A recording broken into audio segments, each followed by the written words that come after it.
This is the Edexcel Paper 3 higher tier from June 2024. The first question, find the highest common factor of 63 and 105. So to do this, we need to write them as a product of their prime factors. So we can use the calculator. I'm going to do it without a calculator. So 63 is 3 lots of 21. 21 is 3 sevens. So 63 can be written as 3 times 3 times 7. 105 is 3 35s, which is 5 sevens. So 105 can be written as 3 times 5 times 7. I'll show you that on the calculator. So if I type in 63, if you've got a fact button, shift fact, and it changes it to a product of its prime factors. Now we need to work out what they've got in common. Let's do a quick Venn diagram. So 63 and 105 in common, we've got a 3 and a 7. 63's got another 3, 105's got a 5. So what they got in common, the 3 and the 7. So it's 3 times 7 is the highest common factor, 21. Question 2, standard form. So write 5.3 times 10 to the power of 4 as an ordinary number.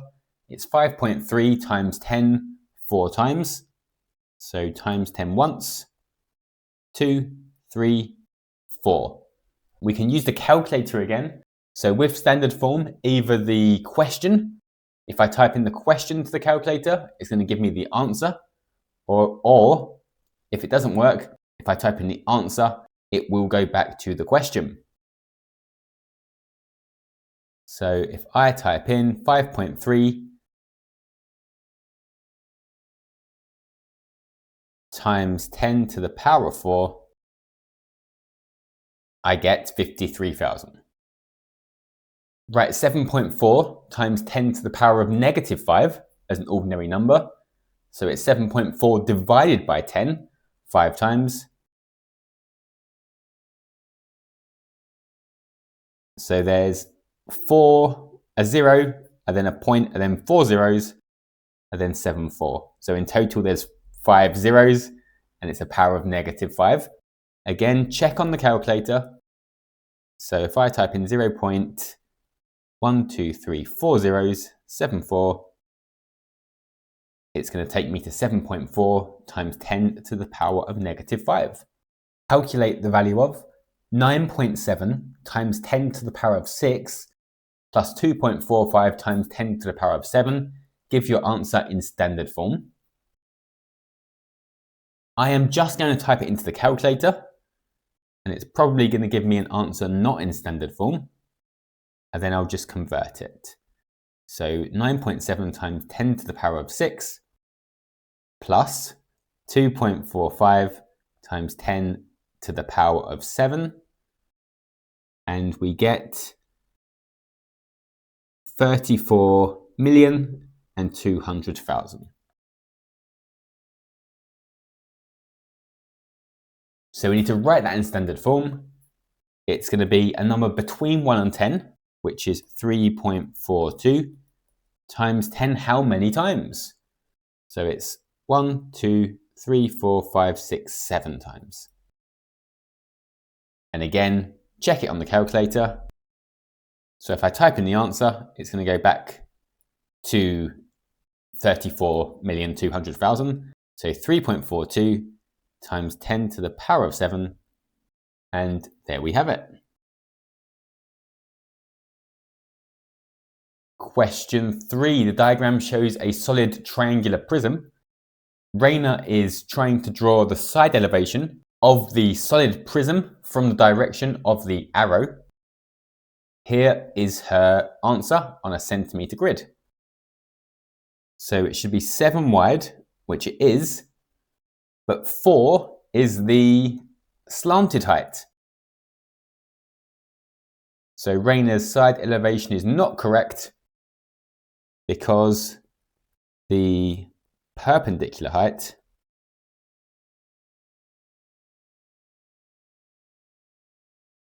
is not 4 centimeters. It should be less. So the perpendicular height is this height. 4 centimeters is the slanted height. And on the centimeter grid, draw a plan of the solid prism. So a plan is the view from the sky, the view from the top down. So it's going to be 6 by 7, a 6 by 7 rectangle with a straight line down the middle for the peak, the apex, the top. So let's draw it. 1, 2, 3, 4, 5, 6. 1, 2, 3, 4, 5, 6, 7. A straight line down the middle. Like so. Question 4. A company has 25,000 workers. The number of workers increases at a rate of 6% per year for 3 years. Calculate the number of workers at the end of 3 years. So it's like a compound interest question. We're adding on 6%. So after each year, we're going to get 100% plus 6%. And as a decimal, that's 1.06. So to add on 6% in one calculation, we times by 1.06. We need to do that 3 times. So it's cubed. And we're just going to type that into the calculator. 25,000 times 1.06 cubed. 29,775. I'm going to give it as a whole number because it's a number of people. So to the nearest whole number, 29,775.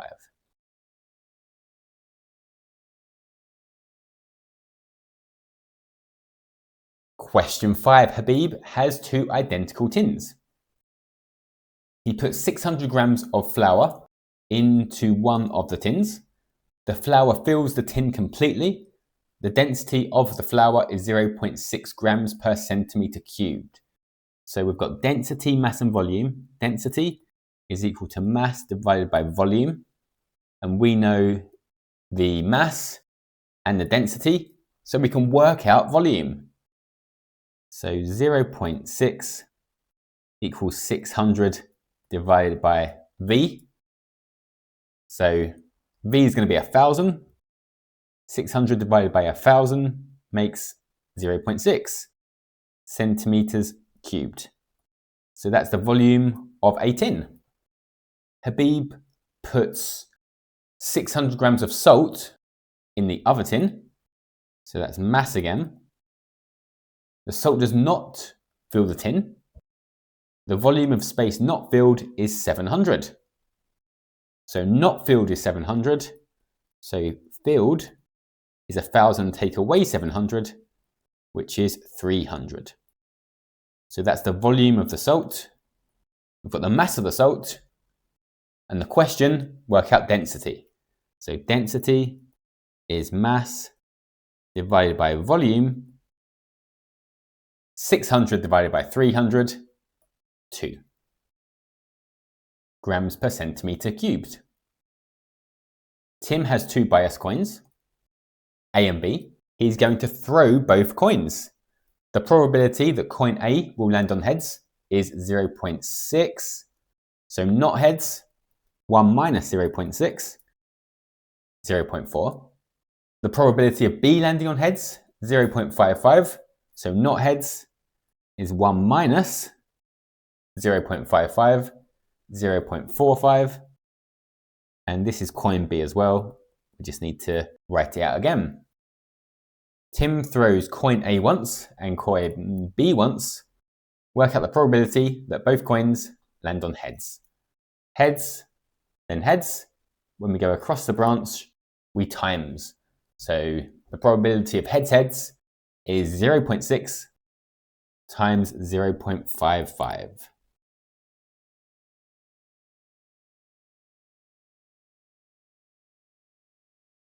And we get 0.33.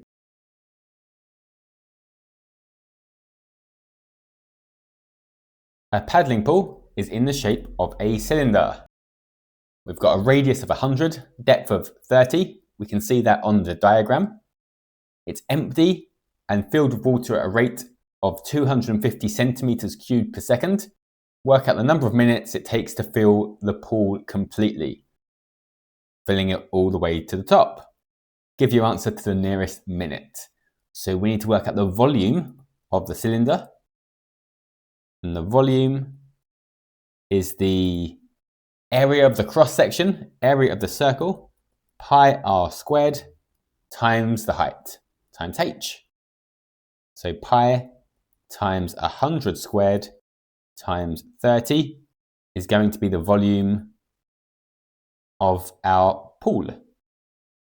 So pi times 100 squared times 30. So I've got 300,000 pi. 300,000 pi. I'm going to leave it in terms of pi for now, just because it's easier to write down. It doesn't matter if we change it. So that's how many centimeters cubed we've got. And then 250 centimeters cubed per second. So how many seconds? Divide it by 250. That will tell us how many seconds. So answer over 250, 1,200 pi or 3,770 seconds. But we need to know how many minutes to the nearest minute. So change seconds into minutes. Every minute is 60 seconds.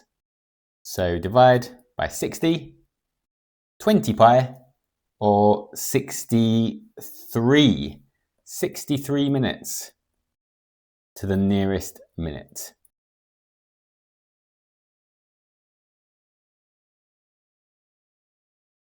Question 8. A is 3 right, 2 up. B is 1 left, 4 up. On the grid below, draw and label 2 A's plus a B. So if we go 2 A's is going to be 6 to the right and 4 up. And so 2 A's plus a B is going to be 5 to the right and 8 up. So 2A plus B is 5 to the right and 8 up. So 1, 2, 3, 4, 5. 1, 2, 3, 4, 5, 6, 7, 8. So 2A plus B is 1, 2, 3, 4, 5 to the right, 1, 2, 3, 4, 5, 6, 7, 8 up. Question 9. The diagram shows a cube and a square-based pyramid. The volume of the cube is equal to the volume of the pyramid. Work out the height of the pyramid. So the volume of a cube. So for the cube, the volume is just length times width times depth. 6 times 6 times 6. Let's just check that on the calculator. 216 centimeters cubed. For a pyramid, whenever any shape goes to a point, like a cone or a pyramid, the volume is 1/3 of the prism. 1/3 of if it was a cuboid. So 1/3 of this shape. So for the pyramid, the volume is 1/3 of 8 times 8 times h. So that is going to be 64 over 3 h centimeters cubed. So they're equal, so we can say 216 is equal to 64 over 3 h. So then we just need to solve. So times by 3, divide by 64. So 216 times 3, divide by 64. H is 81 over 8, or 10.125.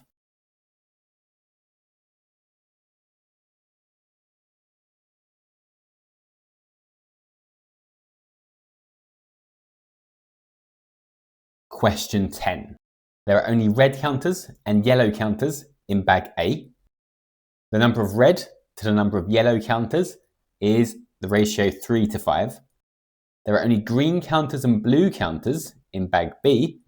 The number of counters in bag B is half the number of counters in bag A. Given that there are X red counters in bag A, use algebra to show the total number of counters in A and B is 4x. So red is X, so X red counters. So if X is 3 parts, X is 3 parts, just draw this. So 3, you don't have to draw it, and 5. So if X, all of these are X, each one must be a third of X. X divided by 3. So how many yellows are there? In terms of X, we've got 5 thirds of X. So for yellow, we've got 5 thirds X. 5 thirds X are yellow. So the total for bag A, so bag A is X plus 5 thirds of X. So 1 plus 5 thirds is 8 thirds. So it's 8 thirds of X in total. Bag B is half of bag A. So bag B, bag A is 8 thirds X. 8 thirds X halved is 4 thirds X. So what do we have in total? We've got 8 thirds X plus 4 thirds X, which is 12 thirds of X, which is 12 thirds 4x. So there's 4x counters in total. Question 11. Mina records the speeds in miles per hour of some cars on a road on Friday. She uses her results to work out the information on the table. So we've got lowest, lower quartile, median, interquartile range, and range. And we're going to draw a box plot. So we don't want to know the interquartile range, we want to know the upper quartile. So the lower quartile plus the interquartile range is 47, so that's the upper quartile, and the lowest speed plus the range will be the highest speed. So 37 and 25 will make 62. So now we know all the information. The lowest speed we draw on with a line, and the highest speed we draw on with a line. The lower quartile, the median, and the upper quartile, they all get a line. We connect the quartiles up with a box, then we draw these whiskery things out to the highest and the lowest.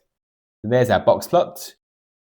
Mina also records the speeds of some cars on Sunday. She uses her results to draw this box plot.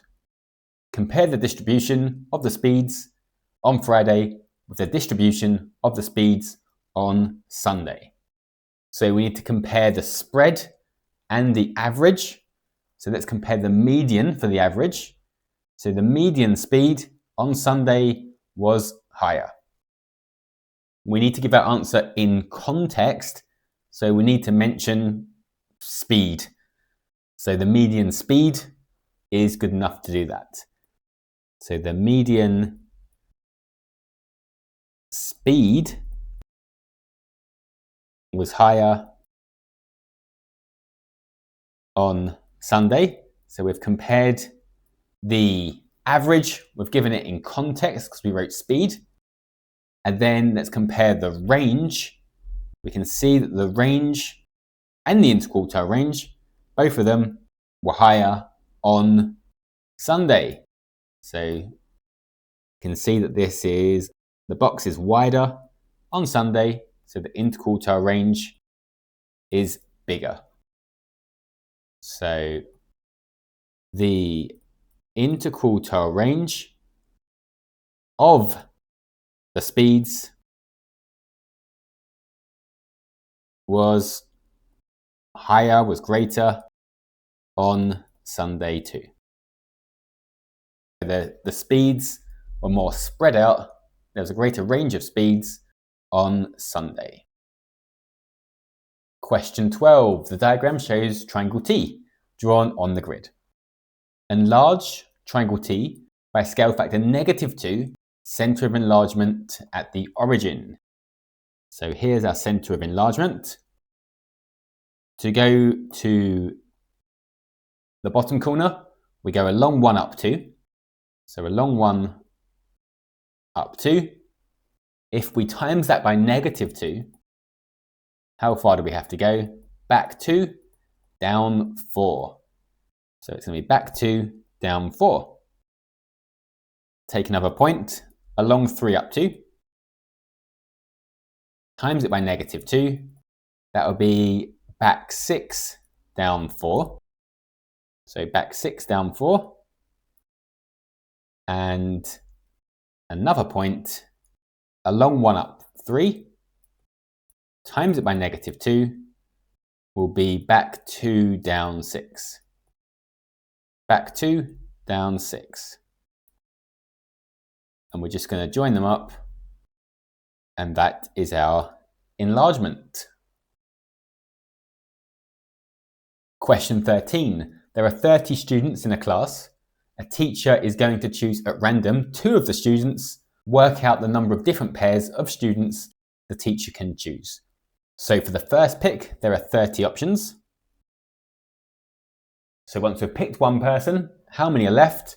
There are 29 people that can go with them.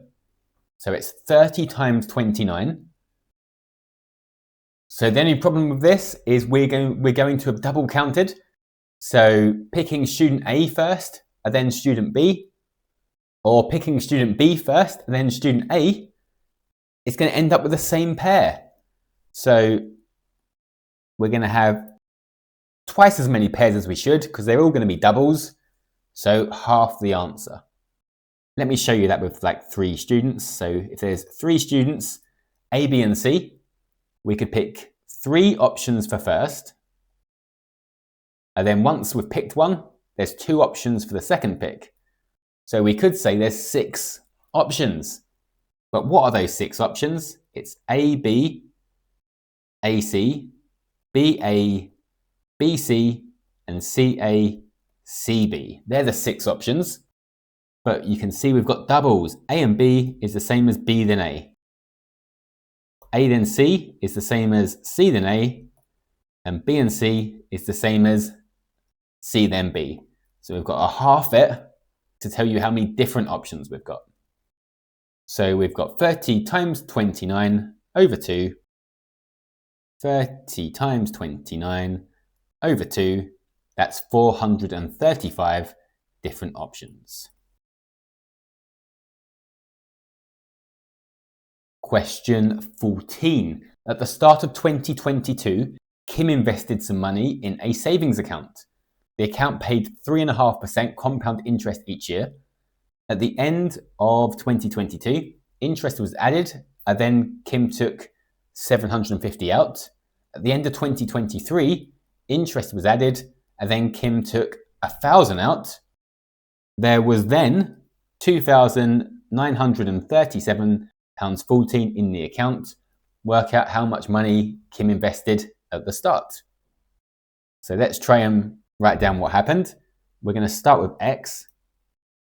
Then we're going to add on, so times 1.035, add on 3.5%. Then we're going to take £750 out. And then we're going to get interest again. So then it's that times 1.035%. And then we're going to take out again £1,000. And then we're left with £2,937.14. We're going to have to undo this, kind of do it backwards. So let's start by adding on this 1,000, so we can get rid of that. So £2,937.14 plus on the 1,000 is £3,937.14. So X times 1.035 minus 750 times by 1.035 is £3,937.14. So now we want to take off that 3.5%. To get rid of a times by 1.035, we divide by 1.035. So to go backwards, divide by 1.035. £3,804. So X times 1.035 minus 750 is £3,804. We want to add the 750 back. So plus 750, 4,554. So X times 1.035 is £4,554. And then divide by 1.035 again. Divide by 1.035 and we get £4,400.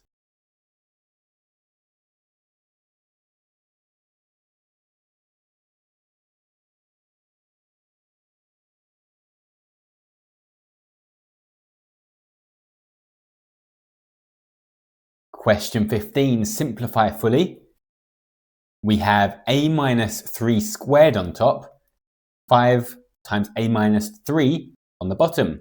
This is the same as if we had x squared over 5x.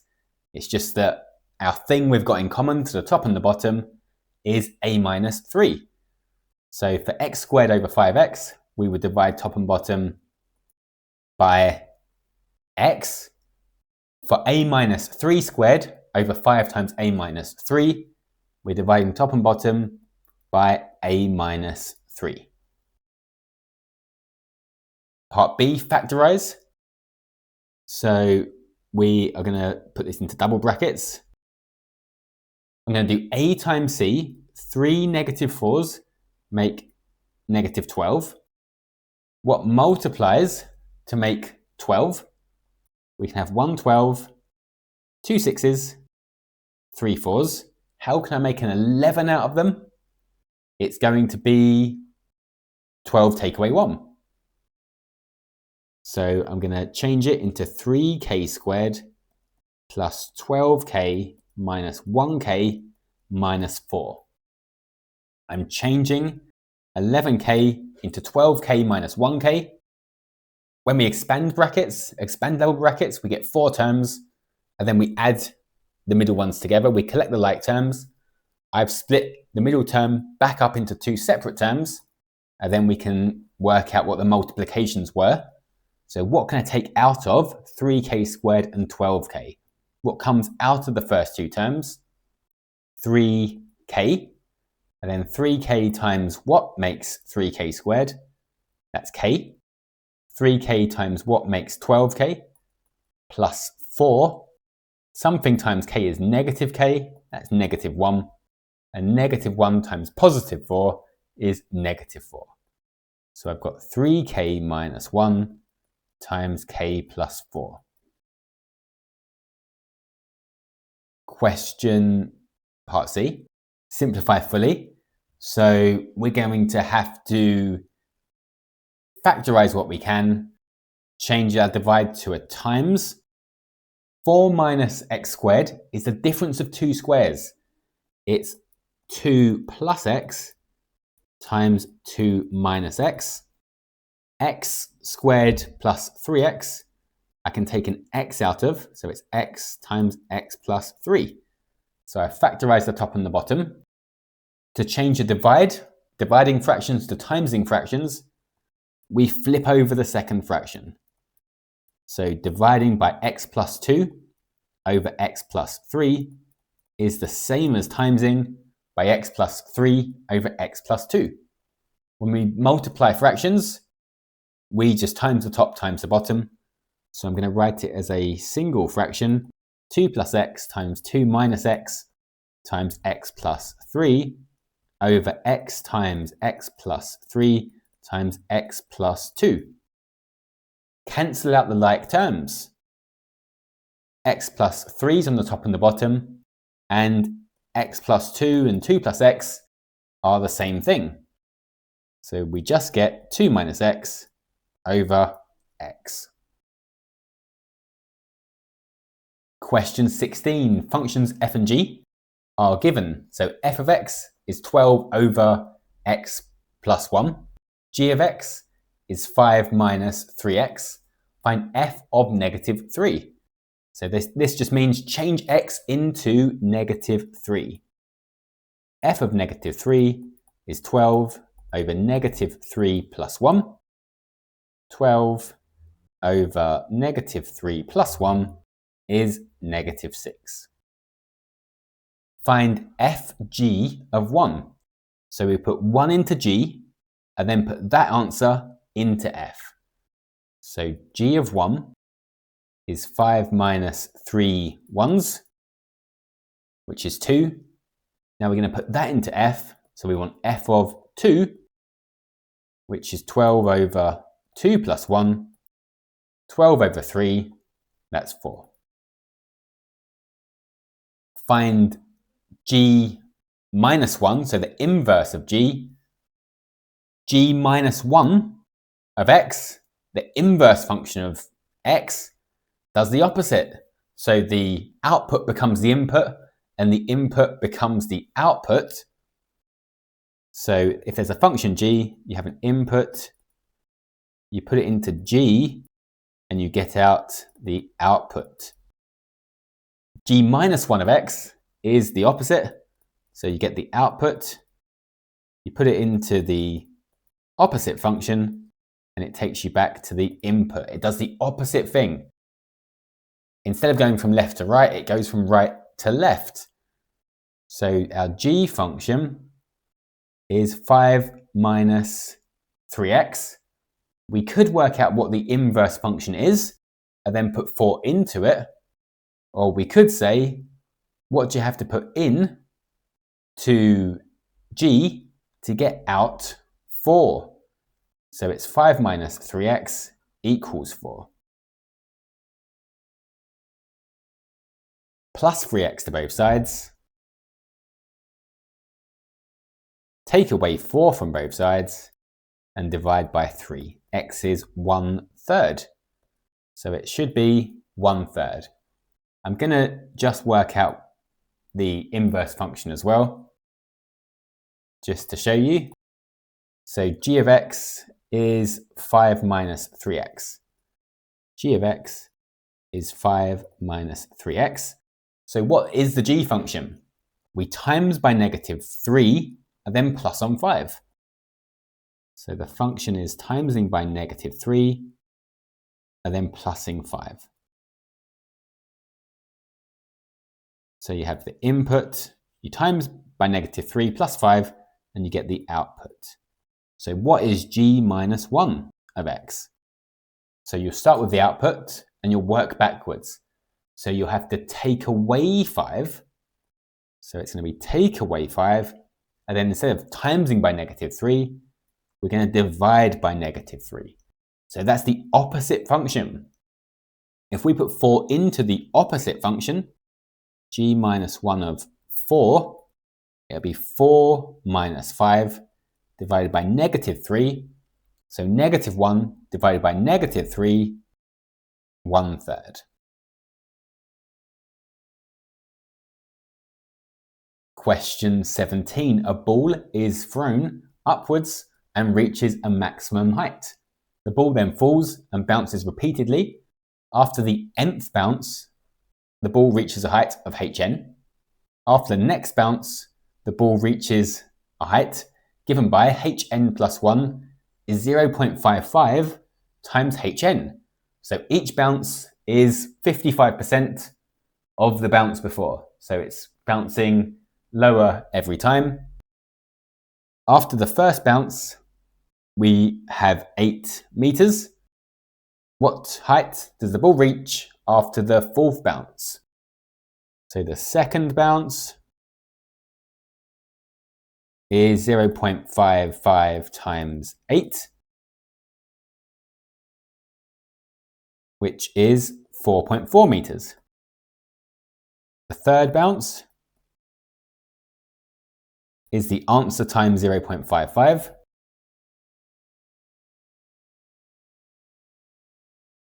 (2.42), and fourth, answer times 0.55 again, 1.331 meters.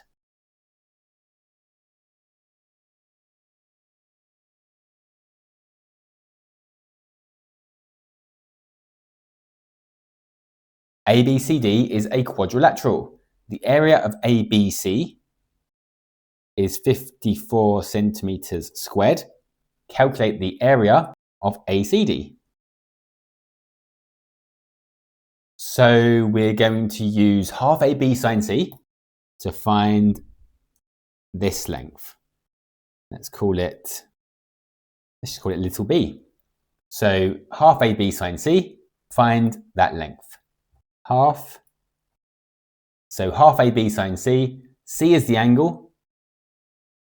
So this is the angle. The other two, the two next to it, little a and little b, in any order. So it's half times 17 times b sine 35 equals 54. Let's just divide by half times 17 times sine 35 and get b by itself. So 54 over half times 17 times sine 35. And we can just type that into the calculator. So we have 54 over half times 17 times sine 35, 11.076, and so on. So now we know that length, 11.076. We are going to need to find another length.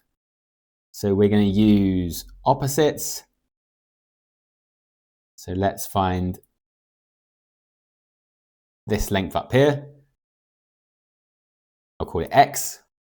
So sine rule, when we've got opposites, we're using the sine rule.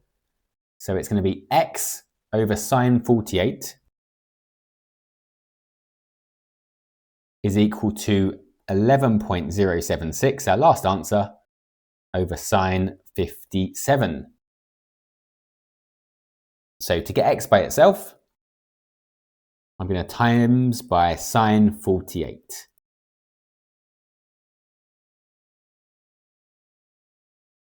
So just type it in the calculator again. So we have our last answer over sine 57 times sine 48, 9.8144.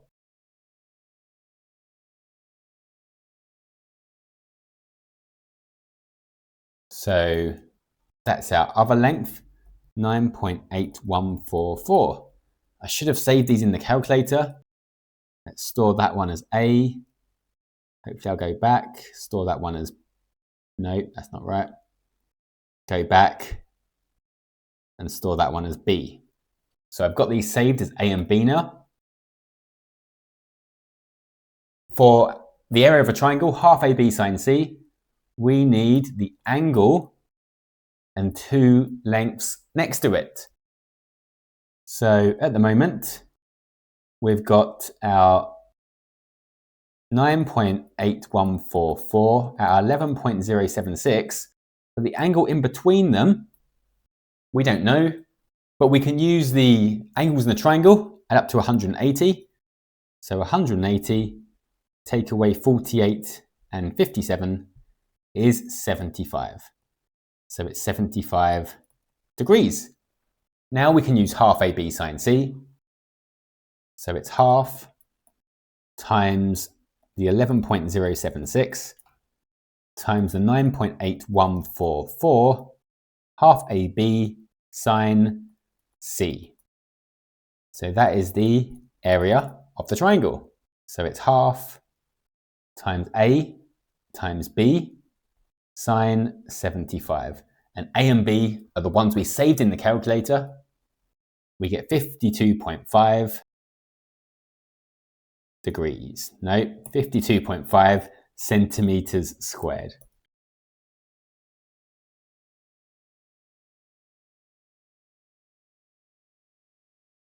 Question 19. R is equal to P over Q.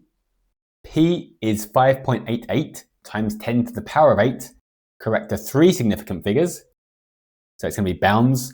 Q is 3.6 times 10 to the power of 5. Correct the two significant figures. Work out the lower bound for R. So the lower bound for R, if we want the smallest possible answer, we're going to get the lower P divided by the upper Q. To get a smaller answer, we divide by a bigger number. So what is the upper and lower bounds? So for P, we've got 5.88 times 10 to the 8. The one below will be 5.87 times 10 to the 8. The one up will be 5.89 times 10 to the 8. So the midpoints are 5.875 times 10 to the power of 8 and 5.885 times 10 to the power of 8. For Q, we've got 3.6. The one down's 3.5. The one's up is 3.7. So the middle's 3.55, and it's times 10 to the power of 5, and 3.65 times 10 to the power of 5. So the lower bound for P is 5.875 times 10 to the power of 8. The upper bound for Q, 3.65 times 10 to the power of 5. So let's just type it into the calculator. 5.875 times 10 to the power of 8 over 3.65 times 10 to the power of 5. And we get, give your answer as an ordinary number, correct to the nearest integer. So we're going to round up 1,610.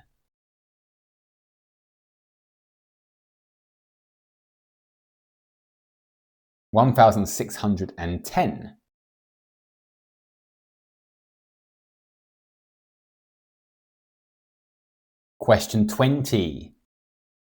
X minus 4, x plus 2, and 3x plus 1 are three consecutive terms of an arithmetic sequence. So it goes up by the same thing every time. It's got a common difference. It's like 3, 8, 13, 18, and so on. It goes up by the same thing every time. Find the value of x. So what does it go up by every time? Well, between the first two terms, it goes up by 6. X minus 4 to x plus 2 is 6. Or x plus 2 take away x minus 4 is 6. So the difference between the two terms must be 6. So x plus 2 plus 6 must equal 3x plus 1. If we add 6 on, we must get the next term. So x plus 8 is 3x plus 1. Take away x from both sides. Take away 1 from both sides. And half both sides. X is 3.5. 3.5. 7 over 2. Y minus 4, y plus 2, and 3y plus 1 are three terms of a geometric sequence. Find the possible values of y. It says values. We might get two answers. So a geometric sequence is multiplied by the same thing every time. So if the rule was times by 2, it'll be 3, then 6, then 12, then 24. You times by the same thing every time. So the second term divided by the first term must be the same as the third term divided by the second term. So we're timesing y minus 4 times something equals y plus 2, and y plus 2 times that same something must equal 3y plus 1. And if you wrote it out like that, y minus 4 times something equals y plus 2, and something times y plus 2 equals 3y plus 1. We'd get back to the same thing, because divide both sides by, make them both r equals. So y plus 2 over y minus 4, and 3y plus 1 over y plus 2. So r is this, and r is this, so they must be equal to each other. And that is what I've gone straight to here. So we need to solve this. We want to get rid of the fractions, so we're going to times both sides by y plus 2. And we're going to times both sides by y minus 4. And now we just need to expand the brackets and collect all the like terms together on one side. So y times y, y squared. Y times 2 is 2y. 2 times y is 2y. 2 times 2 is 4. 3y times y is 3y squared. 3y times negative 4 is negative 12y. 1y is 1y. And 1 negative 4 is negative 4. We'll collect the like terms on each side first. And then we're going to have to get them all together to make it equal to 0. It's going to be a quadratic that we can solve. So we're going to take away y from both sides, take away 4y from both sides, and take away 4 from both sides. So we've got a quadratic. It looks like it's going to factorize. 2 8s are 16. 16 is 1 16, 2 8s and 4 4s. I can get a 15 from 1 16. So it's going to be 16 y's take away 1y. And again, what can I take out of the first two terms? I can take out 2y. 2y times y is 2y squared. 2y times 8 is 16y. Negative 1 times y is negative y. Negative 1 times 8 is negative 8. So what's y? What makes the first bracket 0? Y would have to be a half. The second bracket, negative 8. So y is a half or negative 8. Question 21. This is the last question. The diagram shows a circle, radius r centimeters, and two regular hexagons. Each side of the larger hexagon, A, B, C, D, E, F, is a tangent to the circle. Each side of the smaller hexagon, P, Q, R, S, T, U, is a chord of the circle. by considering perimeters, okay, so that pi is between 3 and 2 root 3. Okay, so let's mark on the center of our circle. We know the radius is r. So this is a radius, this is a radius, this is a radius, and so on. So let's call this r.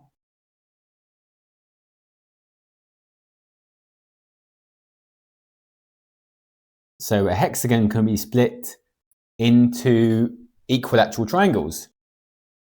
So we've got 60 degrees. So we've got 6 triangles.